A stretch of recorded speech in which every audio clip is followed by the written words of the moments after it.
Hello বন্ধুরা, welcome back to my channel. আমি তোমাদের বন্ধু সুপর্ণা নিয়ে আসলাম আজকে একটা মিনি ব্লগ। তো আজকে দেখো আমাদের বাড়িতে কি খাবার এসেছে। The 4th street dining hall থেকে প্রথমবার খাবার আনানো হয়েছে। অর্ঘ্য আনিয়েছে বিকেলের স্ন্যাক্স। তো এখানে দেখো মাংসের চপ 2 পিস রয়েছে, আর এখানে রয়েছে হাঁসের ডিমের ডেভিল 2 পিস। তো হাঁসের ডিমের ডেভিল ট্রাই করার জন্যই নিচ্ছিলাম আইটেম। তখনই ভাবলাম যে তাহলে মাংসের চপও একবার ট্রাই করা যাক। শুনেছি এখানকার খাবার দাবার নাকি খুবই ভালো।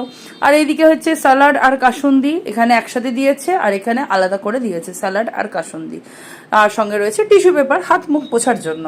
এবারে দেখো এখানে রয়েছে 2 পিস, একটা অর্ঘ্য একটা আমার। অর্ঘ্যকে দিয়ে দিয়েছি। এখানে হচ্ছে এটা মাংসের চপ, আর এখানে হচ্ছে ডিমের ডেভিল। কি বিশাল সাইজ দেখেছো, মানে এটা যদি ছুঁড়ে মারা হয় পুরো বোমের মতন দেখতে, বিশাল বড়।